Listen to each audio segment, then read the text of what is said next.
Today, we brought on another rookie investor to share their experience and share their story of getting started in real estate investing. It's also a great episode to watch if you're thinking of pivoting or changing your strategy. We'll break it down with Jared as to what you should think about and why he decided to do that. And this episode's also about hustle. If you want to learn unique ways to find off-market deals, to find partners, to build your brand without doing social media, without being a podcast host, this is the episode for you.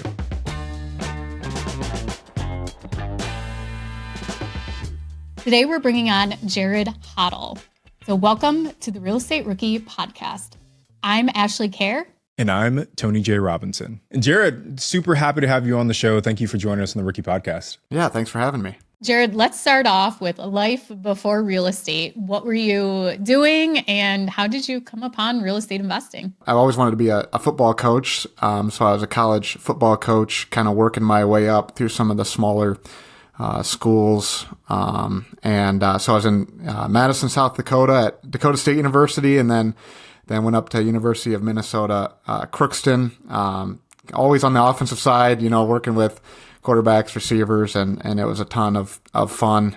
2019, University of Minnesota, Crookston decided to drop football. So I'm originally from Waterloo, Iowa, and I moved back home in late 2019. And of course, everybody knows what happens in 2020. So I was, looking for a job. No one was hiring, and I actually went to a wedding of my cousin.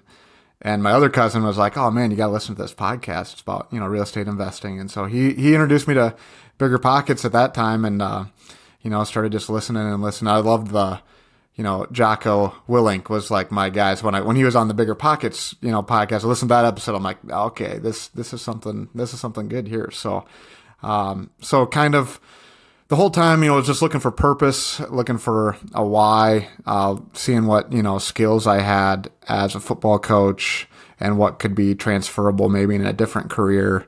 I grew up helping my grandpa. He had about, 15 properties probably. So I was always making extra cash with him in Waterloo here, painting or mowing or doing snow removal. So I always had been around rentals, been around tenants, watched his processes, and so it kind of all, came together when I was listening to BiggerPockets and thinking about being a football coach, and what we did with recruiting is kind of like sales, kind of like putting yourself out there, and I think someone mentioned driving for dollars, and obviously I knew Waterloo and had a lot of time on my hands, so just started driving around and looking for some places. Jared, everyone's going to think you're a paid sponsor with all those BiggerPockets plugs. So Jared, you've got your mindset on real estate investing, and you said you're out driving for dollars, doing different things to get that first deal. What about financially? Was there anything you were doing to get your house in order to get that first deal, or did you even know how you were going to fund it? I think luckily, I've always been a frugal person. So, along the way, obviously, as you would imagine, college football coaches don't get paid a ton of money. So, you're kind of needing to budget along the way and save more than you spend. So I luckily had those, principles already, had some money saved up, but to that point, it's like, yeah, how do you get a loan without a job? And so that was definitely difficult at that time. And especially, at that time, I also started getting into real estate sales, which obviously is difficult to, it's you don't have a W-2 income, so you're not going the conventional route. And but for the first couple, I had 20% saved up, and so it kind of worked out just because I had someone willing to take a chance on me with underwriting the deal and seeing that I just started a new career and had the money down. So Jared, it sounds like as you were searching for that next career phase, you became an agent. Yeah, so I think early on, driving for dollars, looking for deals, it just kind of spoke to me, the real estate investing and how little there are people out there, aside from, places like BiggerPockets or forums where you can ask questions. There's not a ton of like local people in a lot of communities that kind of, know what's going on real estate investing wise, but also, willing to help other people along the way. So I kind of saw an opportunity with that, kind of pairing that with my background, being a teacher and a coach, and and recruiting. And so it just kind of ended up being a perfect fit. But certainly, getting those first 2 deals showed me like, oh, this might be something here where I can help other people as well. Yep. Talk about a great networking opportunity for you to meet other investors by wanting to be the go-to agent to help them get a deal. Obviously, Waterloo, where I live, pretty small market. But one thing that I always think about that is I got to start the real estate meetup here, in our town because no one was doing it before. So it's some of those other frontiers had already been, conquered if the bigger cities. But, when you get in a smaller regional spot, it's man, you could be a little bit late to the party and still kind of be the guy doing the stuff. But absolutely, it's been fantastic. Networking and meeting people and watching other people grow alongside me and doing their thing as well. So that's been awesome. And Jared, I want to go back to the driving for dollars and how that led to your first deal, but I feel like we need to pause on the meetup here just for a moment, because I think when a lot of rookies talk to themselves about building their network, building their brand, they think about social media and they think about becoming a podcast host. They think about trying to go viral on social media. They think about the digital age and what it means to build your brand and build your presence there. But being a podcast host isn't for everyone. Being a TikTok dancing star isn't for everyone.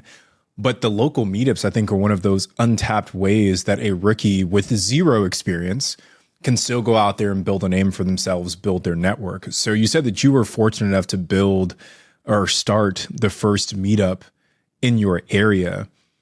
What has been the impact of starting that local meetup on your life and on your business? I've been saying that nonstop. I mean, AI, it's a tool. It's helpful. Everybody has got this new way of getting a deal and new lists that no one else has gotten. And at the end of the day, it's a contact sport. It's pounding the pavement. It's turning over stones. And I think it's kind of exciting to me because the more AI solutions that come out, the more people can pound the pavement and make a difference, So it's you're spot on with that. I mean, it's if you can have the meetup and you can have the physical thing, but we're still humans and we still want to, talk to locals in our area. We still want to talk to humans and so I've always been a believer in that. I mean, especially if you can, be an honest person and follow up when you say you're going to follow up. It's just striking how many opportunities there are out there for those people. But certainly the meetup for me,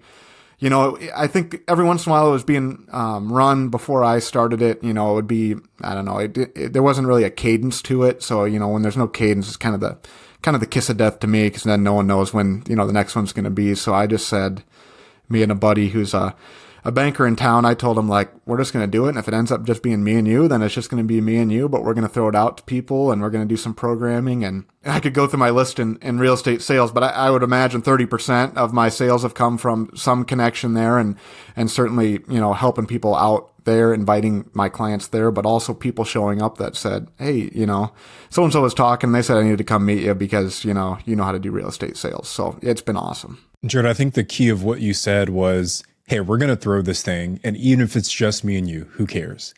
And I think there's that teenage person inside of each of us. It's what if I throw this party and nobody shows up?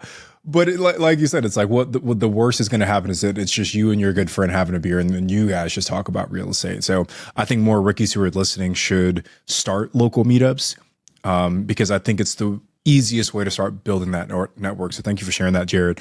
But now going back to the driving for dollars, how long did it actually take? How much driving do you think you had to do before you found that first deal? Well, luckily I grew up in Waterloo, so I knew the areas that I would invest. And it's funny, my mom's got 2 rentals, and I was still kind of looking at being a football coach. And so I sat down with her and I said, if I end up getting a spot, a duplex, whatever, and I get another job and move away, will you manage it for me? And she's like, I will, but I am not going here, here, here, and here. So it became easy to look at the spots that I could invest. And I think, obviously not everybody has a mom that's going to do it for you, but I think that's a great conversation to have with a property manager is, okay, I want to own a property where you're willing to manage, and then kind of reverse engineer that and lead that to where you can drive for dollars. And I don't know how other states are set up. We have Beacon Schneider is our tax assessor website. And so, I call it driving for dollars, but a lot of times it's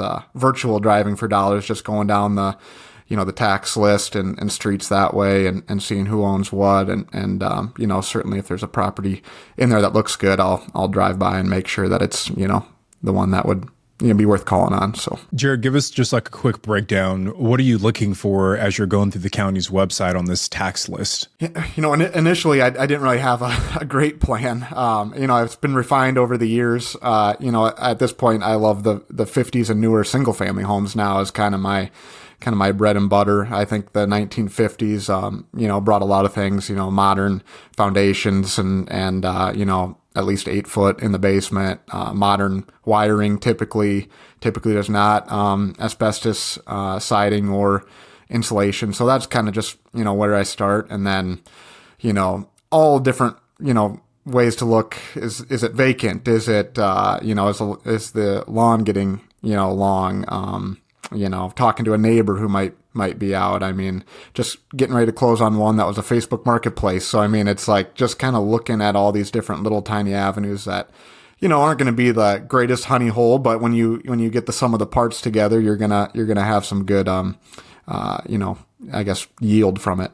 Another great thing to look at too on those tax records is the actual mailing address for the taxes. And if the owner is out of state, maybe more motivated to sell to, or doesn't live at that property, maybe it's a rental, or they want to get rid of it. So that's another great indicator. But that's just such an old school way nowadays, to go and look. But you can get so much free information. So if you are a rookie investor and you don't want to pay for all these expensive, different programs and softwares to actually go and find a deal, like sit down and go through, the tax rules. Before we get into 5 ways that rookie investors can get 5% interest rates, let's hear a word from our show sponsor. When I bought my first rental, I actually thought collecting rent would be the hardest part.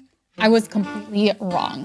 The admin never stops. Expenses, receipts, tax forms, tenant issues. I didn't expect the behind the scenes work to take up so much of my time and headspace. Every night was another round of paperwork, and I started thinking, if it's like this with one, how do people handle 5 or 10? That's where Baselane comes in. Baselane helped me get out of the weeds. It's the official banking platform of BiggerPockets, and it handles the whole back end. Expense tracking, financial reporting, rent collection, even tenant screening.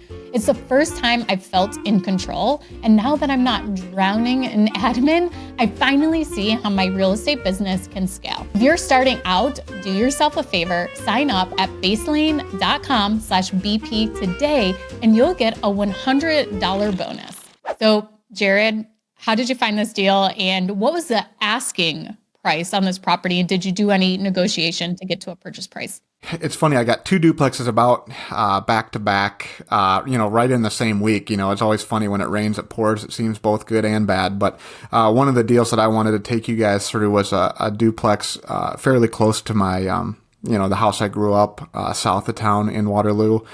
I think it's the best area in Waterloo. At the time I did too. And there's about 3 duplexes built right next to each other. So I called on all of them and didn't hear anything for months. And all of a sudden I got a call one month, and the guy said, well, I got a call from you. Are you actually interested in buying it? I'm getting, older and want to sell it. And I said, yep. I just want to add something there too, because you said that you called on it for months.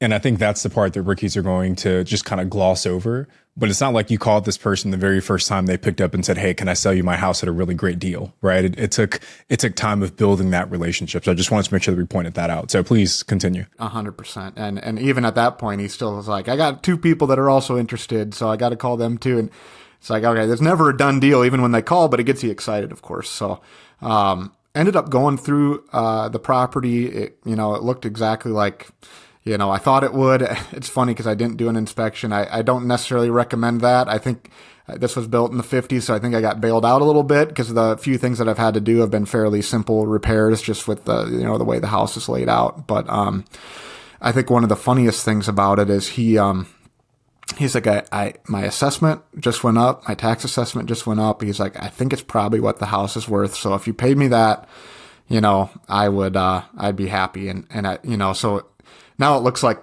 I paid like a random number. Everybody's like, how'd you get that number? It's like, I don't know. I was just assessed at that at the time. And I thought it was pretty close, so, but I think it was about $131,000. And, he had tenants in there, both paying $600. And so the funny thing about that is, what does everybody say? Well, that's not the 1% rule, but, I knew the area well enough. I knew his rents were low.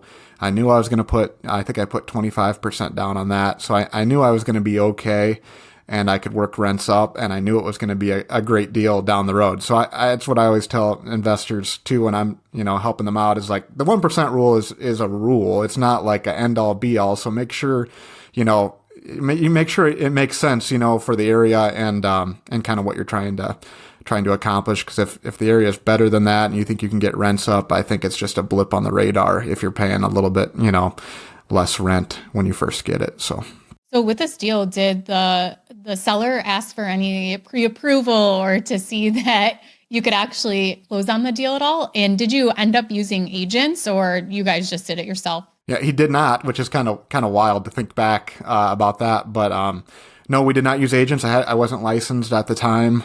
He did not have an agent. I used my friend who just started as an attorney here in town. He drafted up the purchase agreement, which has been really cool, adding him to part of your story. It's always fun when you can work with, some of your friends on, different pieces, and it kind of connects you guys even more. So that was cool. And, there was an appraisal and all that, but of course, getting it with tenants was also a little bit of a learning curve, for me, because, it was my first property. I didn't know, you hear people talk about the estoppel agreements and stuff like that. And I'm like, should I do that? Should I not? And now you have to explain what an estoppel agreement is, and then we'll have Tony spell it, because that's how he learned how to spell it. I'm just happy I can say it at least close to being right. But, when you talk to an attorney, a lot of them, and that's what I really appreciate about my attorney is, there's the legal jargon, and then there's also the, kind of the common sense approach, I guess you could say. And, so the estoppel agreement, essentially, the way I understand it is you're basically asking the tenant, here's what I have that you signed. Do you agree with this being, what you signed? Sometimes they try to pull a fast one, or sometimes the landlord's pulling a fast one, and it's not exactly what the lease says, or there's been some side agreement along the way that you gotta iron out. But, for me, I just felt like, I did not have them do it. I didn't want to take that, initial approach kind of coming out guns a-blazing. I thought any potential, issues that would pop up would be short-lived, just because, in Iowa, you don't really sign a longer than a year lease, and, your rents were already low. So, it wasn't like it could get much worse that way either. So, well, we actually do have an estoppel agreement. It's at BiggerPockets.com/estoppel. And I literally just created it like 2 days ago, and it got uploaded to the resource hub. So perfect timing, Jared, to mention that. So if anybody needs a copy of an estoppel agreement, we've got one at BiggerPockets.com/estoppel. Jared, I'd love to hear a little bit more about the deal and what happens next. So you find it, you negotiate it, you get it under contract. Now tenants are already in place. So on day one of closing, is there any action that you need to take? Are you planning on doing rehab and kind of shifting the tenants around? Like, what's your action on day one of getting the keys? Best laid plans of mice and men, go awry. I feel like that was my situation on this. I studying BiggerPockets and just having this like elaborate plan, and then you get closer to the day and you're like, oh man, what am I going to do? So the first thing I knew I wanted to do was I don't want to accept checks or cash or have to walk by and pick up checks or anything like that. So I sent a letter saying we're going to set you up on apartments.com, I believe I used at that time, and you can pay on there. Luckily the tenants are, pretty tech savvy. So, it wasn't, well, one of them signed up right away. The other one must've been doing bill pay out of his, bank account. Cause the old landlord would bring me a check for about 2 or 3 months saying, oh, here's this check, here's this check. So I got lucky that, the guy was just a great guy and was willing to help me out, that he was handing his money over. But, obviously the utilities were in their name, but in our area, you can make a landlord account where, if the utilities were to switch for some reason or they weren't going to pay the utilities for some reason, it would just go default back into the landlord's name. So the power stayed on, versus, cutting the power off and potentially having an issue, with frozen pipes or something like that. So I got the landlord account set up, fairly early on. And lawn mowing, I bought it right in the middle of summer. So I had to get, lawn mowing, set up. And then for me, it was just a welcome letter, sent right to them saying, here's the number to call if you have issues. I'm the new owner. And then just kind of waiting out the leases. And I think there's a little bit of a give and take with leases. I think if you hit them right, I know some other people have probably better strategies than I do on this, but I didn't feel like hitting them right away with, 20, 30, 40% increase was right. But, so we kind of worked out a plan to get there, over a couple years and have done that. So. Much like you, a lot of investors don't want to necessarily jump in and increase rents tremendously right away, because sometimes you end up losing good tenants and that cost of turnover could be more than the incremental increase in rent. But we've interviewed Dion McNeely a few times on the Real Estate Rookie podcast. So if you guys just search Dion's name on BiggerPockets, I'm sure you'll find the episode. But he has what's called the binder method, where he basically makes a presentation to the tenants and gets them to explain why they feel a certain rent increase is either fair or not fair. And he's used it to pretty good success. And Dion will actually also be speaking at BPCon this year. So if you guys want to see him live on stage, which I think will be fantastic for the rookie audience, head over to biggerpockets.com/conference. You guys can check it out there in sunny Las Vegas. So let's get back to the numbers on the deal though, Jared. So you have these tenants in place, you start to stabilize a little bit, make some improvements around the management side. You said the rents were initially $600. What were you actually able to charge after you did those increases, and what was your net cash flow? I got lucky because I got a 30-year fixed mortgage right in the heat of COVID, and it was fixed at 3% for 30 years, and so my payment is virtually nothing. I would say I don't know $900 or something like that, all taxes and insurance included. So that's been fantastic and allowed me a little bit of a runway to work on getting rents up and doing some improvements over there. Certainly the downside is, if you ever have to recapitalize it, it's like the banks are going to be very excited to get that off their books. So, trying to just roll with that as long as I can. But, rents were initially $600. I think the one had just signed a lease and one lease was due in January. So I knew the January lease I'd have a little bit of leverage with because no one likes to move in the middle of Iowa in January. So I think I worked her to up to $750 in January. She ended up staying a couple more years, and then actually bought a house. So that was exciting to see. And then I was able to move rents to market. I believe they're at $850 now. So that's kind of that side. And then the other side has been a same person, and just slowly every year just adding a little bit, and that one is up to $850 as well. So I think that's cash flowing not cash flowing. That's grossing $1,700, and I like to set a little bit aside for maintenance and things like that. So I like to say it's probably cash flowing about target is $300 a month, and just not that I'm using that money for anything, just kind of rolling it all into an account, using it to buy or improve other properties. And I learned last year especially, it's like if you take care of your properties, they'll take care of you. So, don't want to sap everything out and have nothing for a big capital expenditure. It's great to leave money in there, and then it's just a minor annoyance when you have to do a roof. It's not a catastrophic, situation if you're doing a furnace or a roof or an air conditioner or have an eviction or whatever. So that's been great for me. And obviously everybody's got a different plan, but I love helping people with real estate sales. So I don't necessarily need the money with the investments right now. And I that's just a blessing to me. So I think we're seeing more and more common, especially now as deals get harder, is where people aren't rushing to quit their job and get full time into real estate, but actually using their W-2 or their other traditional income to fund their deals and to continue and grow and to build long-term wealth instead of quitting and finding out they actually need to work harder and longer than when they did at their job too. So I'm seeing going into the BiggerPockets forums and different things on Instagram seems to be that is more of a growing trend where people are becoming more patient to actually quit their job and to stick with it instead of just going full-time real estate. I kind of have a little bit of a hot take on that because I think it's what we do as humans. It's what we're leaving, to the rest of the world. And I think it's a little bit selfish to say I'm just gonna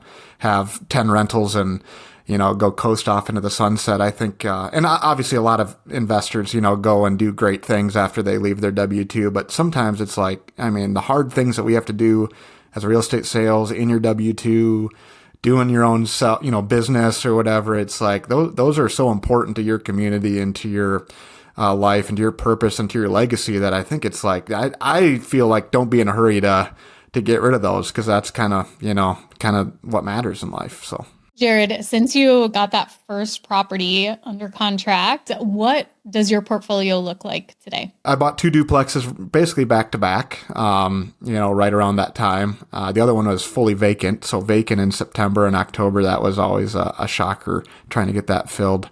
And then I bought a personal residence that I kind of house hacked with a roommate. And then that's when I met a couple business partners, right about January, February, and it kind of exploded after that. We got more into, doing the BRRRR strategy, single family rentals. I became a little bit more bankable, so it became an option for us to do that, and did a couple flips and use that money to kind of just recycle into BRRRR single families and a couple smaller multifamily.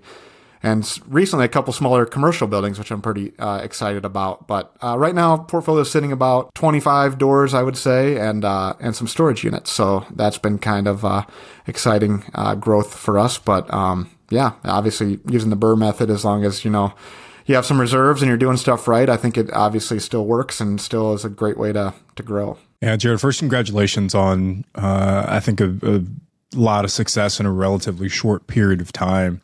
But 2 things you mentioned, right? You mentioned partnerships and you mentioned BRRRR. And I think both of those are strategies that rookies should at least consider. Let's talk about the BRRRR strategy first. So I guess first, for folks that maybe aren't familiar with that phrase, can you break down exactly what BRRRR means? Buy, rehab, rent, refinance, I think is what it stands for. But in practice, it's finding a house that needs some love and needs some work or a duplex or whatever. And, fixing it up, talking to a bank that's willing to do either a cash out refinance or cross collateralization or something where you can realize some of your sweat equity and, rent it out. Hopefully you're renting it out for, less than what your debt service would be and just trying to rinse and repeat it and doing it over and over again. Right now it's difficult, but I think as long as you're,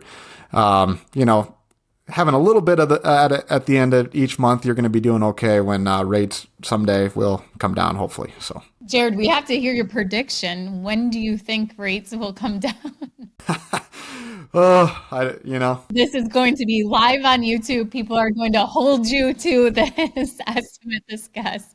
I don't know. I'm happy when there's some discourse in real estate because it's great. I love it. It makes some of the people that are, just kind of half in, half out, get out and more deals for us. So, I'd be happy for rates to stay high, 2 more years, 3 more years, doesn't matter to me. So, once it goes down though, I'll be feeling.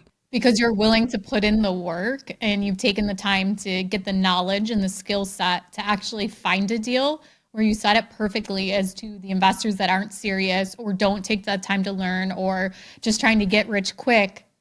They're going to fall out. They're not going to be your competition anymore, and there'll be deals for you. I think you said that perfectly. It's funny you mentioned that, Ashley, about when will rates drop, and it's hard for us to know when, but I think the impact when they do drop is something that we can all agree on.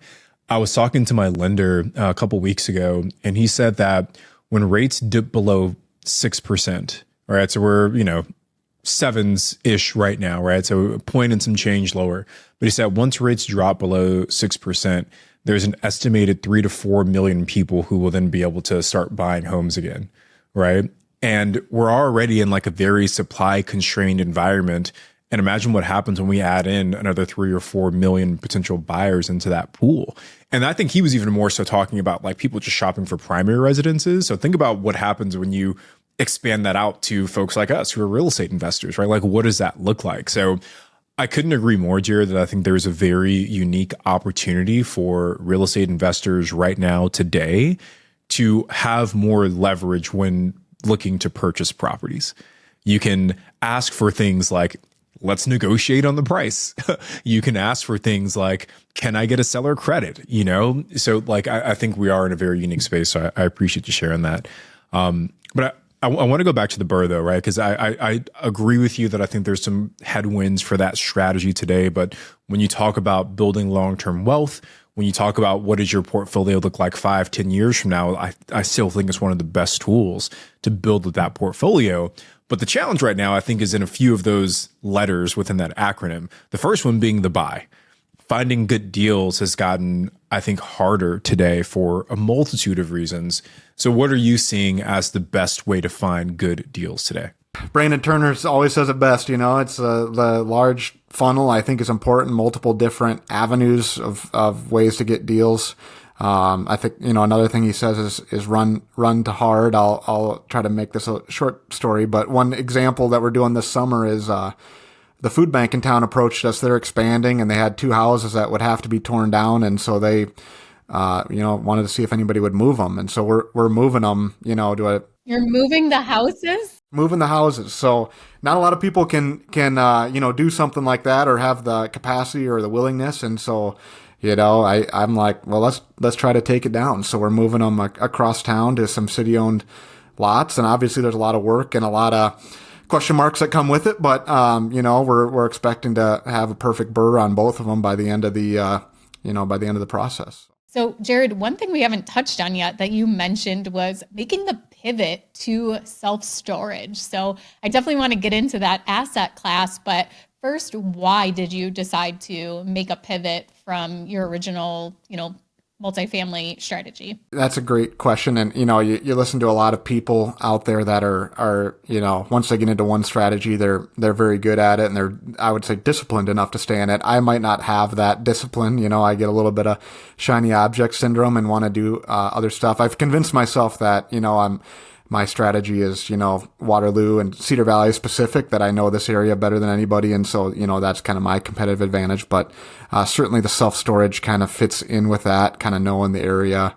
Obviously running numbers just like you run on anything else, making sure your debt service is going to, be covered. And just someone I know in town was building them and going to be wanting to sell them and gave us a price. And we're like, that's not too bad. So that's kind of how that route went. And in the course of that, the neighbor also had some self-storage, and he's like, I'd sell you this self-storage. And we worked out a number there. So obviously it's always terrifying. You want to make sure that your numbers make sense, but I think it's important to, stretch yourself a little bit every day and learn a little bit more. I've been down trying to get the Google to acknowledge me as the owner. So it's like you're sitting down on a live chat with Google at the middle of downtown Waterloo. It's stuff you never expected you'd be doing, but that's part of the fun too. So with these self-storage units, kind of walk us through how is this been a better investment, worse investment, and kind of compare and contrast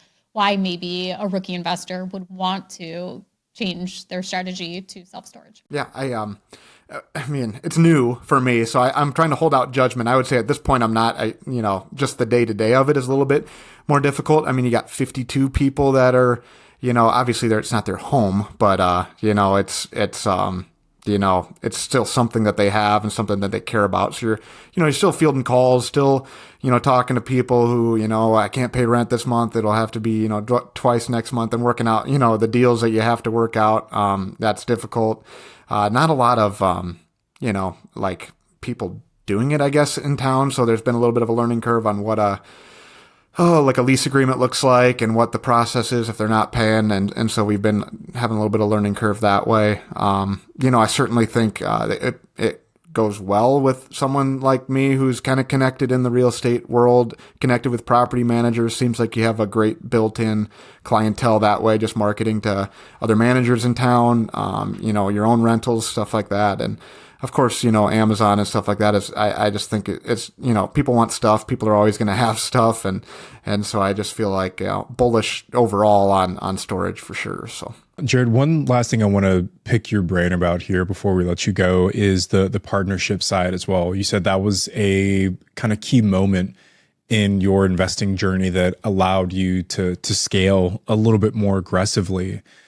What was the deciding factor to make you say partnering up with someone else actually does make sense for me? Yeah, again, I just am blessed and got lucky because it just made sense at the time, and I probably took it a lot lighter than I should have if I would have thought back. And nothing has gone bad. It's been great, but I've seen other ones go bad just from people that are I've helped, and I think it is like a marriage, as weird as that sounds. I mean, I think you're with them till death do you part, and I think you always want to be giving 51%. If both sides feel like they're always giving 51%, you're going to be in good shape. One of my partnerships, the sum of the parts is worth way more than us individually. We can run interference for each other and have different skill sets. I'm probably the guy out pounding the pavement, seeing deals, finding stuff a little bit more. He's way better at operations and getting some of the BRRRR stuff done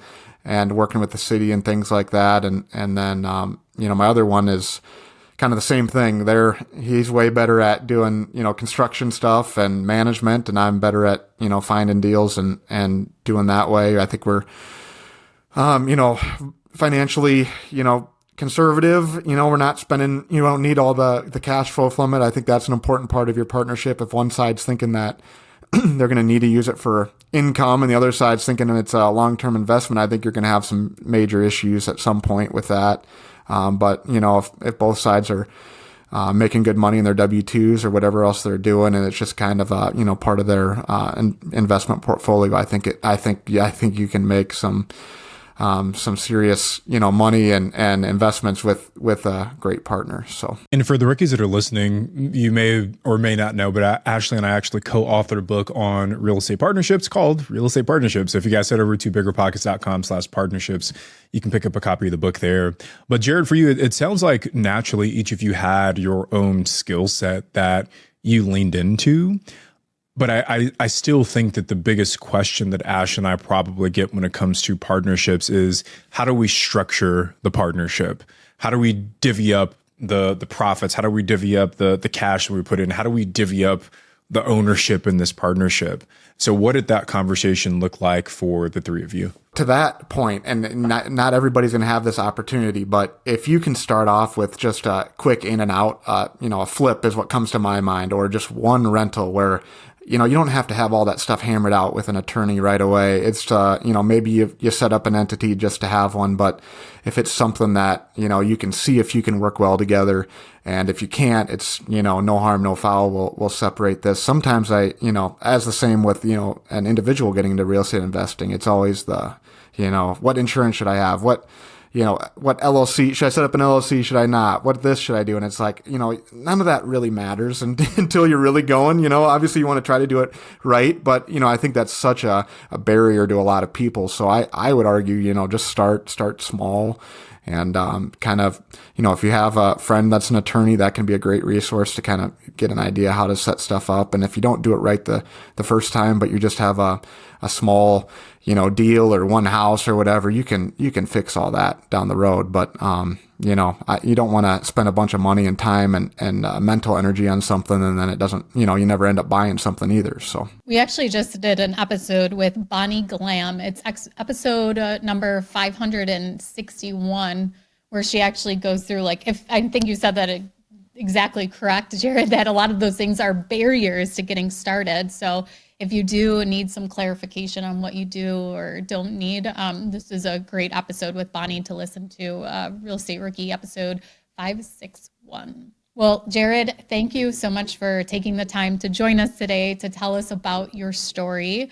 Can you let everyone know where they can reach out to you and find out more information? Pretty active on LinkedIn, Jared Hoddle, pretty I do have a TikTok. It's pretty fun. I think it's, I don't know what it is actually. Jared Hoddle CRE or something like that. You'll find me. We will link it into the show description for everyone. I'm on BiggerPockets, fairly active on there. So just reach out. Would love to chat with people and help anybody that I can. Hey, yeah, we'll link all your information into the show description. So if you're watching on YouTube, you can find it down below. Or if you're listening on your favorite podcast platform, you'll find it into the show notes. Well, thank you again, Jared, so much for joining us. And as Tony mentioned during the episode, we will be at BPCon this year in Las Vegas. Go to biggerpockets.com/conference. Thank you for watching this episode of Real Estate Rookie, and a big thank you to our sponsor, Baselane. I'm Ashley, and he's Tony. We'll see you guys next time.